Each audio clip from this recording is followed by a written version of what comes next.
This is K-Box Heart of the Arts podcast. I'm Greg Kostraba. The Curtis Chamber Orchestra will be in concert at the Musical Instrument Museum Saturday, May 23rd. The program will include music by Beethoven and Samuel Barber, and the Sinfonia Concertante for violin and viola by Wolfgang Amadeus Mozart, featuring Aaron Keefe and Roberto Diaz as soloists. Aaron Keefe is on the phone from Minneapolis. Welcome. Thank you so much for having me. For those unfamiliar with the Curtis Chamber Orchestra, tell us a little bit about the ensemble. Well, Curtis itself, the Curtis Institute is quite a small school. There's only about 160 students. And for the chamber orchestra, it's much smaller than that even. So we have 4 first violinists, 4 seconds, 4 violas, 2 cello, bass, and then we have 4 wind players. And so it was sort of handpicked with people who really wanted to be involved in this project and love to play in an orchestral setting, sort of chamber music-y kind of way, especially with this repertoire we're playing. And so it's been a really fun experience to get to work with the kids who are so involved and so invested in this project. And these are all students, right? All students, yes. Is this a standard procedure for this chamber orchestra to go on tour once a year or once every couple of years? Absolutely not. This is a special occasion. I can't say for sure when the last time a chamber orchestra at Curtis went on tour, but I think it was more than a decade ago. I remember when I was in school years ago, a group went to Japan, in fact, and also they did a U.S. tour as well. So it's a pretty special opportunity for the kids to get to go on tour together in this kind of ensemble. What was the inspiration for doing this after all those years of having a big tour like this? Well, Roberto Diaz, the president of the school, came to me, I think maybe 2 years ago and said, hey, I was thinking that we should bring a group on tour. And I believe it was 10 years ago, he and Shmuel Ashkenazi, another violin faculty member, did a Sinfonia Concertante tour. And so he sort of wanted to recreate it. And I think whenever you have a chance to bring these students on tour, it's a great opportunity for them to get to know what a touring musician's life is all about.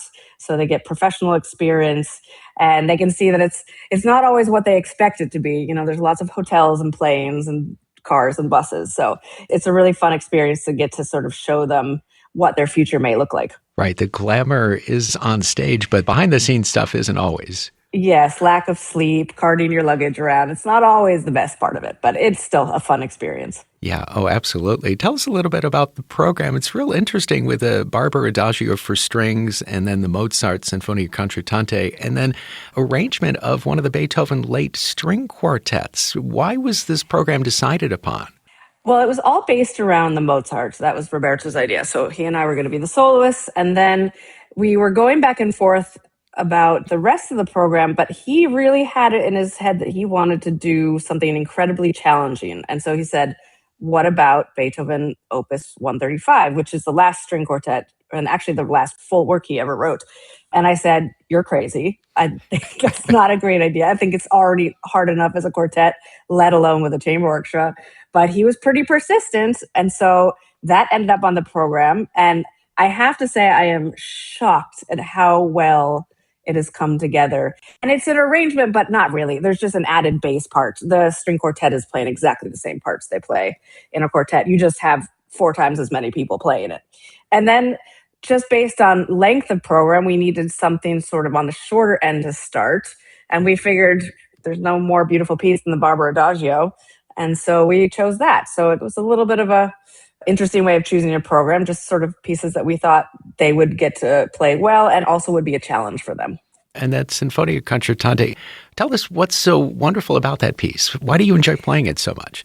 I mean, it's just such a joyous piece and it's so interactive. It's such a dialogue between the 2 soloists and the orchestra as well. And so I find that I just am so happy whenever I play it. And getting to play with my students at the same time is just so fun and exciting. And it doesn't get much better than that piece, I have to say. Tell us about your relationship with Curtis. You went there, you got your bachelor's there before heading off to Juilliard for your master's. What do you find that's special about the place? Curtis is such a unique school. It always has been, and it continues to evolve. It's so incredibly small, so it's very selective. So the level of students is incredibly high. There's not a big mix between maybe the best players of the school and the players that are not as maybe technically up there yet. as a student, when I was there, I learned just as much from my peers as I did from the professors, the teachers at the school, which makes it pretty incredible. So I went there for 5 years. And then this is the end of my fourth year teaching there, which is incredibly hard to believe, actually, that it's already been 4 years. I've enjoyed every second of it. But every time I walk into the building, I'm still shocked, first of all, that I got into the school however many decades ago, let alone the fact that now I get to work with all these incredible students. It's really humbling. You are, in your spare time, shall we say, concertmaster of the Minnesota Orchestra. You frequently play with the Chamber Music Society of Lincoln Center as well. So you must have learned something at Curtis when you were there. I definitely did. And, it's funny that as I get older, I feel like I remember more things that I was told. When you're there, it's so overwhelming. And I think that we all feel like small fish when we come to a school like that. And so it can be pretty intimidating with a lot of imposter syndrome. Even now, I think I'm finally starting to get my footing, but it's really fun to get to see these faculty members who were there when I was still a student. And now they're my colleagues, which is incredibly weird. But it's still fun because I learn from them. I still learn from my students every single week that I'm there. And it's just a really special environment to get to be a part of. How do you manage your schedule, being in Minnesota and then in New York and then in Philadelphia? Do you go for a week, a month to Curtis? Because I imagine that you have to spend the bulk of your time in Minneapolis. Usually I go to Philly almost every single week during the semester. I probably miss maybe 3 weeks out of 14 or 16, depending on the semester. So I generally am in Minnesota from Tuesday or Wednesday to Saturday, and then I'm in Philly Sunday and Monday and sometimes Tuesday.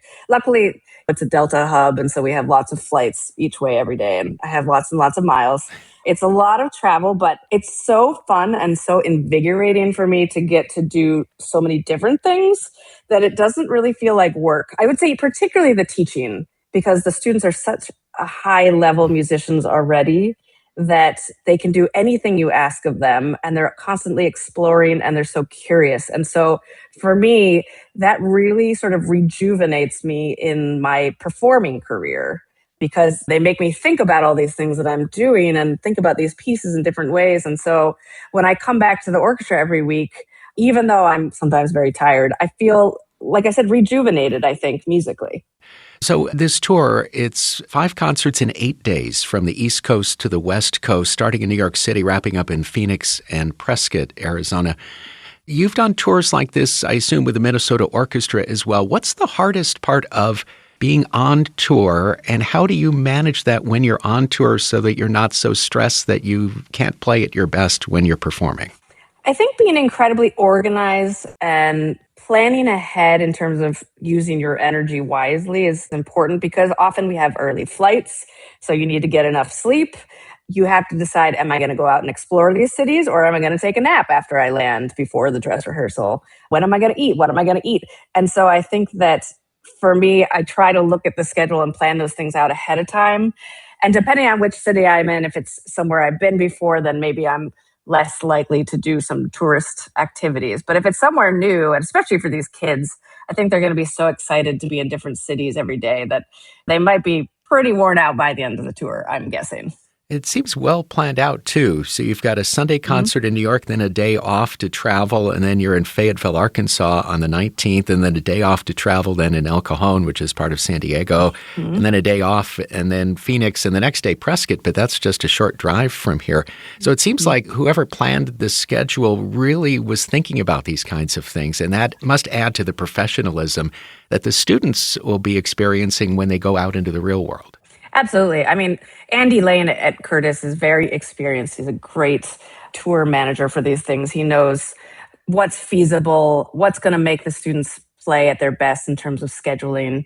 And so I'm really happy that this isn't one of those tours where it's kind of impossible, and you're traveling every single morning and playing at night. It's too risky. And with that many students, and not even just students, that many performers, that many moving parts, I think that this is incredibly well planned. And the other thing we haven't touched on yet with the chamber orchestra is we decided to mix up the seating for every single piece. So we have different leaders as section principals, which I really love because it gives everyone a chance to be in the front, and they're also in the back. So you get different points of view. and more people get a chance to lead, which I think is such an important skill. This is sort of a mix between chamber music and orchestra because it's not a big orchestra. What I love is sort of working with these students on their leadership abilities, because that's what I do in my other job as a concertmaster. And so it's been really fun to coach them on the pieces I don't play and encourage them to work together, as a group. And I think they've really blossomed beautifully. There's so much to think about besides the notes. Yes. I mean, I think the notes in some ways can be the easier part, especially if you're a younger musician who hasn't played much chamber music or orchestra and trying to lead a group like that. It takes practice. It's not something that necessarily comes naturally. You really need to sit in that seat and also sit in the other seat so you know what it's like in the front and the back, because they're quite different places to hear and to see. And so I love that all of the students are getting a chance to sort of move around into different positions and experience it from both sides. Erin, thanks so much for your time. Thank you. It's been a pleasure. Violinist Erin Keefe and violist Roberto Diaz join the Curtis Chamber Orchestra for Mozart's Sinfonia Concertante in E-flat Saturday evening, May 23rd at 7:30 at the Musical Instrument Museum. The program will also include Samuel Barber's Adagio for strings and an arrangement by James Ross of Beethoven's String Quartet No. 15. Tickets are at mim.org. For the KBach Heart of the Arts podcast, I'm Greg Kostraba.